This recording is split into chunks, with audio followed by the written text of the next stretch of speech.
Then the Lord said to Moses, "Go to Pharaoh, for I have hardened his heart and the hearts of his officials so that I may perform these signs of mine among them, that you may tell your children and grandchildren how I dealt harshly with the Egyptians and how I performed my signs among them, and that you may know that I am the Lord." So Moses and Aaron went to Pharaoh and said to him, "This is what the Lord, the God of the Hebrews, says. How long will you refuse to humble yourself before me? Let my people go, so that they may worship me.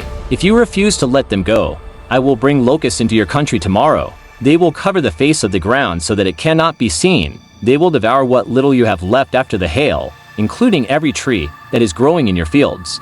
They will fill your houses and those of all your officials, all the Egyptians, something neither your parents nor your ancestors have ever seen from the day they settled in this land till now." Then Moses turned and left Pharaoh. Pharaoh's officials said to him, "How long will this man be a snare to us? Let the people go, so that they may worship the Lord their God. Do you not yet realize that Egypt is ruined?" Then Moses and Aaron were brought back to Pharaoh. "Go, worship the Lord your God," he said. "But tell me who will be going." Moses answered, "We will go with our young and our old, with our sons and our daughters, and with our flocks and herds, because we are to celebrate a festival to the Lord." Pharaoh said, "The Lord be with you if I let you go, along with your women and children. Clearly you are bent on evil. No, have only the men go and worship the Lord, since that's what you have been asking for." Then Moses and Aaron were driven out of Pharaoh's presence, and the Lord said to Moses, "Stretch out your hand over Egypt so that locusts swarm over the land and devour everything growing in the fields, everything left by the hail." So Moses stretched out his staff over Egypt, and the Lord made an east wind blow across the land all that day, all that night. By morning the wind had brought the locusts. They invaded all Egypt and settled down in every area of the country in great numbers. Never before had there been such a plague of locusts, nor will there ever be again. They covered all the ground until it was black. They devoured all that was left after the hail, everything growing in the fields and the fruit on the trees. Nothing green remained on tree or plant in all the land of Egypt. Pharaoh quickly summoned Moses and Aaron and said, "I have sinned against the Lord your God and against you.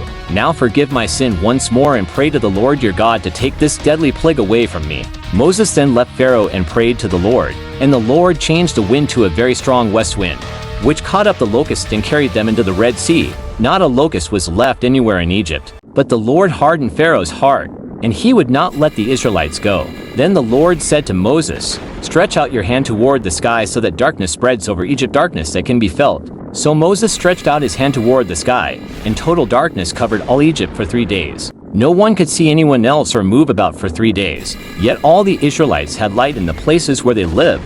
Then Pharaoh summoned Moses and said, "Go, worship the Lord. Even your women and children may go with you. Only leave your flocks and herds behind." But Moses said, "You must allow us to have sacrifices and burnt offerings to present to the Lord our God. Our livestock too must go with us. Not a hoof is to be left behind. We have to use some of them in worshiping the Lord our God, and until we get there we will not know what we are to use to worship the Lord." But the Lord hardened Pharaoh's heart, and he was not willing to let them go. Pharaoh said to Moses, "Get out of my sight. Make sure you do not appear before me again. The day you see my face you will die." "Just as you say," Moses replied, "I will never appear before you again." Exodus 10:129-9.